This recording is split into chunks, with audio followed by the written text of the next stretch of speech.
ប្រទេសស៊ូដង់ខាងត្បូងត្រូវបានគេទទួលស្គាល់ថាជាប្រទេសដែលទើបតែទទួលបានឯករាជ្យដែលមានទីតាំងនៅទ្វីបអាហ្វ្រិកខាងកើតភាគកណ្ដាលដែលមានព្រំប្រទល់ជាប់ទៅនឹងប្រទេសស៊ូដង់អេត្យូពីកេនយ៉ាអ៊ូហ្គង់ដាសាធារណរដ្ឋប្រជាធិបតេយ្យកុងហ្គោនិងសាធារណរដ្ឋអាហ្វ្រិកកណ្ដាលនៅភាគខាងលិចទោះបីជាប្រទេសនេះសម្បូរទៅដោយធនធានធម្មជាតិសំខាន់ៗជាពិសេសប្រេងប្រទេសនេះត្រូវបានគេស្គាល់ទូទាំងពិភពលោកថា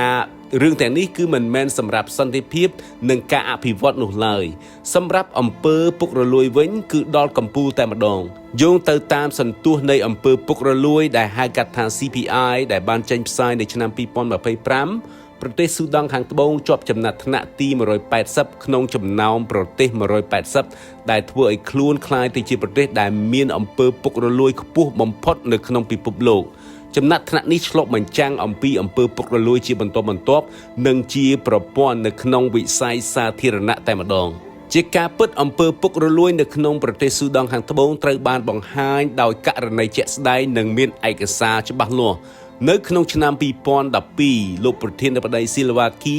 បានទទួលស្គាល់ជាសាធារណៈថាមូលនិធិសាធារណៈប្រហែលជា$4,000 លានត្រូវបានលួចដោយមន្ត្រីរដ្ឋាភិបាលជាន់ខ្ពស់ចាប់តាំងពីប្រទេសនេះទទួលបានឯករាជ្យលោកបានចេញលិខិតសុំឲ្យមន្ត្រីប្រគល់ប្រាក់ដែលភាគច្រើនត្រូវបានគេចោទថាបានផ្ទេរទៅគណនីនៅក្នុងធនាគារបរទេសមកវិញទោះយ៉ាងណាក៏ដោយស្ទើរតែគ្មានមូលនិធិណាមួយត្រូវបានប្រមូលយកមកវិញនោះឡើយហើយមានមន្ត្រីតិចតួចណាស់ដែលបានប្រឈមមុខទៅនឹងការកាត់ទោសអំពើពុករលួយនៅក្នុងប្រទេសស៊ូដង់ខាងត្បូងមិនមែនជារឿងគួរឲ្យលាក់បាំងនោះឡើយឬចៃដន្យនោះទេប៉ុន្តែត្រូវបានទទួលស្គាល់ដោយបើកចំហនៅក្នុងកម្រិតខ្ពស់បំផុតរបស់រដ្ឋាភិបាលដោយគ្មានការទទួលខុសត្រូវតែម្ដងហេតុផលសំខាន់មួយចំនួនដែលប្រទេសស៊ូដង់ខាងត្បូងត្រូវបានគេចាត់ទុកថាជាប្រទេសដែលពុករលួយបំផុតនៅលើផែនដីនេះគឺដោយសារតែអំពើពុករលួយមានលក្ខណៈជាប្រព័ន្ធនិងលក្ខណៈនយោបាយអំណាចត្រូវបានប្រមូលផ្ដុំក្នុងចំណោមអិសរាជជននយោបាយមួយក្រុមនិងក្រុមយោធាមួយក្តាប់តូចដែលគ្រប់គ្រងការចូលប្រើប្រាស់ធនធានរបស់រដ្ឋមុខតំណែងរដ្ឋាភិបាលត្រូវបានបែងចែកជាញឹកញាប់ដោយផ្អែកទៅលើភាពស្មោះត្រង់ជាជាងសមត្ថភាពបង្កើតបណ្ដាញគាំទ្រយ៉ាងទូលំទូលាយក្នុងបរិយាកាសបែបនេះការិយាល័យសាធារណៈត្រូវបានចាត់ទុកយ៉ាងទូលំទូលាយថា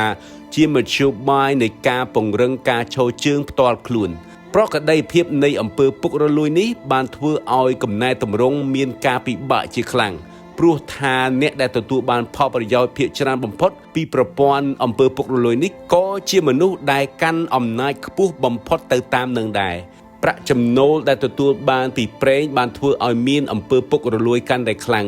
ប្រេងមានចំណែកភាគច្រើននៃប្រាក់ចំណូលរបស់រដ្ឋាភិបាលប៉ុន្តែការគ្រប់គ្រងវិញគឺខ្វះតម្លាភាពចំណែកឯចំណូលពីប្រេងច្រើនមិនបានចូលថវិកាជាតិនោះឡើយឧទាហរណ៍ដ៏គួរឲ្យកត់សម្គាល់មួយគឺថាគំនិតផ្ដួចផ្ដើមដែលគេហៅថា Oil for Roads ដែលនិយាយអំពីចំណូលដែលបានមកពីប្រេងត្រូវបានផ្លាស់ប្ដូរសម្រាប់ការអភិវឌ្ឍហេដ្ឋារចនាសម្ព័ន្ធផ្លូវត្រូវបានសន្យាថានឹងធ្វើប៉ុន្តែនៅតែមិនទទួលបានការបញ្ចប់នោះឡើយប៉ុន្តែថវិកាត្រូវបានចំណាយដែលបង្ហាញអំពីការកេងបន្លំជាទ្រង់ទ្រាយធំនិងកិច្ចសន្យាបំប៉ោងដែលផ្ដល់អត្ថប្រយោជន៍ទៅដល់ក្រុមហ៊ុនដែលមានទំនាក់ទំនងទៅនឹងអ្នកនយោបាយជំនួសឲ្យការផ្ដល់ហិរញ្ញប្បទានដល់មន្ទីរពេទ្យសាលារៀនឬប្រព័ន្ធទឹកស្អាតទ្រព្យសម្បត្តិពីការដែលបានមកពីប្រេងត្រូវបានបង្វែរទៅបម្រើផលប្រយោជន៍របស់អិសរាជជនទៅវិញភាពទន់ខ្សោយរបស់ស្ថាប័នរដ្ឋគឺធ្វើឲ្យអំពើពុករលួយកាន់តែរីកចម្រើនផងដែរអភិបាលកិច្ចដែលមានប្រសិទ្ធភាពទាមទារឲ្យមានតុលាការឯករាជ្យស្ថាប័នត្រួតពិនិត្យដ៏រឹងមាំនិងសារព័ត៌មានសេរីនៅស៊ូដង់ខាងត្បូងស្ថាប័នទាំងនេះខ្សោយនិងស្ថិតនៅក្រោមការជ្រៀតជ្រែករបស់អ្នកនយោបាយភ្នាក់ងារប្រឆាំងអំពើពុករលួយមានតែឈ្មោះហើយខ្វះសិទ្ធិអំណាចឬធនធានដើម្បីស៊ើបអង្កេតទួរលេខអំពើពុករលួយរបស់មនុស្សដ៏មានឥទ្ធិពលតុលាការកម្រកាត់ទោសមន្ត្រីជាន់ខ្ពស់ដោយបង្កើតវប្បធម៌នីតិរដ្ឋភាពដែលអំពើពុករលួយមានហានិភ័យតិចតួចនៅពេលដែលច្បាប់មិនត្រូវបានអនុវត្តស្មើភាពគ្នានោះអំពើពុករលួយនឹងក្លាយទៅជាទីជម្រករបស់មន្ត្រីទាំងនោះមិនខាន ចំនួននិងអស្ថិរភាពបានធ្វើឲ្យបញ្ហាកាន់តែធ្ងន់ធ្ងរចាប់តាំងពីទទួលបានឯករាជ្យនៅក្នុងឆ្នាំ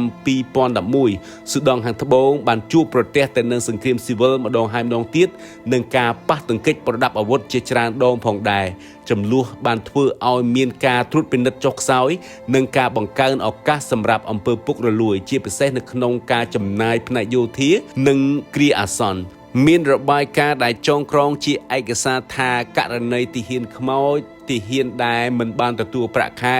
និងការបំផង់ថវិការបស់ជាតិដែលបានបង្ហាញថាមូលនិធិដែលមានបំណងសម្រាប់សន្តិសុខជាតិជារឿយៗត្រូវបានបង្វែរដោយអគ្គមេបញ្ជាការនិងមន្ត្រីសំខាន់ៗនៅក្នុងជួរកងទ័ពសង្គ្រាមនិងអំពើពុករលួយពង្រឹងគ្នាទៅវិញទៅមកដោយបានជាប់គាំងប្រទេសនៅក្នុងវដ្តនៃអំពើហិង្សានិងអភិបាលកិច្ចមិនត្រឹមត្រូវផលប៉ះពាល់នៃអំពើពុករលួយរបស់ស៊ូដង់ខាងត្បូងគឺធ្ងន់ធ្ងរណាស់និងទូលំទូលាយផងដែរផលវិបាកដ៏សំខាន់បំផុតគឺការដួលរលំនៃសេវាសាធារណៈទោះបីជាប្រាក់ចំណូលពីប្រេងនិងជំនួយរបស់អន្តរជាតិរាប់ពាន់លានដុល្លារក៏ដោយក៏ប្រជាជនភាគច្រើននៅតែខ្វះលទ្ធភាពទទួលបានការថែទាំសុខភាពជាមូលដ្ឋានការអប់រំប្រកបដោយគុណភាពទឹកស្អាតនិងអនាម័យគ្រប់គ្រាន់មន្ទីរពេទ្យខ្វះថវិកាសាលារៀនខ្វះគ្រូបណ្តុះបណ្តាលហើយគម្រោងហេដ្ឋារចនាសម្ព័ន្ធនៅតែមិនទាន់បញ្ចប់អំពើពុករលួយបានធ្វើឲ្យខ្ជះខ្ជាយថវិកាជាតិដែលមិនបានចូលរួមធ្វើឲ្យជីវភាពរស់នៅប្រសើរឡើងនិងកាត់បន្ថយភាពក្រីក្រនោះឡើយអំពើពុករលួយក៏បានរួមចំណែកដោយផ្ទាល់ដល់វិបត្តិមនុស្សធម៌របស់ស៊ូដង់ខាងត្បូងផងដែរប្រទេសនេះទទួលការរងគ្រោះពីភាពអត់ឃ្លាននិងការផ្លាស់ទីលំនៅយ៉ាងទូលំទូលាយប៉ុន្តែការផ្ដល់ជំនួយត្រូវបានរំខានជាញឹកញាប់ដោយការសូកប៉ាន់ការយកពន្ធខុសច្បាប់និងការបង្វែរការផ្គត់ផ្គង់អង្គការមនុស្សធម៌បានរាយការណ៍ថាខ្លួនត្រូវបានបង្ខំឲ្យបង់ប្រាក់សម្រាប់សំណូកនៅប៉ុស្តិ៍ត្រួតពិនិត្យនីមួយៗឬចរចាជាមួយមន្ត្រីដើម្បីចូលទៅកាន់តំបន់ដែលមានប្រជាជនងាយរងគ្រោះជាលទ្ធផលជំនួយកាន់តែថ្លៃពន្យាពេលនិងមិនអាចចូលចែកបានដែលបង្កើនការឈឺចាប់ក្នុងចំណោមសង្គមស៊ីវិលនិយាយពីផ្នែកសេដ្ឋកិច្ចអំពើពុករលួយធ្វើឲ្យខូចដល់កំណើននិងការវិនិយោគផងដែរវិនិយោគិនភាគច្រើនបានធ្លាក់ទឹកចិត្តដោយសារកង្វះតម្លាភាពនិងនីតិរដ្ឋខ្សោយនិងបទបញ្ញត្តិដែលមិនអាចទាយទុកមុនបានអាជីវកម្មជារឿយៗទាមទារឲ្យមានទំនាក់ទំនងជាមួយនឹងអ្នកនយោបាយដើម្បីដំណើរការដោយជោគជ័យបង្កើតទៅជាប្រព័ន្ធប្រកួតប្រជែងមិនយុត្តិធម៌និងបង្អាក់នៃការបង្កើតសហគ្រិនថ្មីៗផងដែរការអភិវឌ្ឍសេដ្ឋកិច្ចនៅក្នុងតំបន់នៅតែទៅមុខមិនរួចដោយភាពអត់ការងារធ្វើកាន់តែមានកម្រិតខ្ពស់ហើយភាពក្រីក្រនៅតែមានភាពជាប់គាំងសេដ្ឋកិច្ចនេះពង្រឹងការពឹងផ្អែកលើបណ្ដាញអ្នកឧបត្ថម្ភធ្វើឲ្យអំពើពុករលួយកាន់តែខ្លាំងឡើង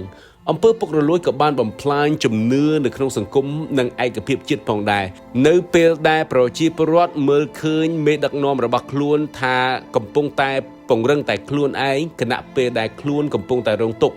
ការជឿទុកចិត្តមកលើរដ្ឋាភិបាលក៏បានរលាយបាត់មនុស្សភាគច្រើនសម្លឹងមើលរដ្ឋាភិបាលរបស់ខ្លួនក្នុងនាមជាសត្វដ៏កាយសាហាវជាជាងអ្នកដែលចាំជួយប្រជាជនការបាត់បង់ភាពស្របច្បាប់ដោយអំពើពុករលួយនេះជំរុញឲ្យមានការអាក់អន់ចិត្តនិងធ្វើឲ្យបែកបាក់ជាតិសាសន៍កាន់តែស៊ីជម្រៅនិងបង្កើនហានិភ័យនៃចំនួនថ្មីផងដែរអំពើពុករលួយមិនត្រឹមតែធ្វើឲ្យអភិបាលកិច្ចចុះខ្សោយប៉ុណ្ណោះទេ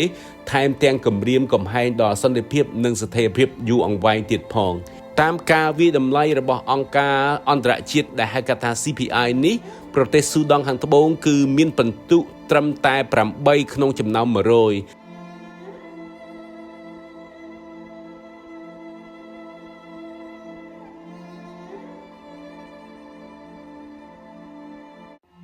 ដែលជាកម្រិតដ៏ទាបបំផុតនៅក្នុងពិភពលោក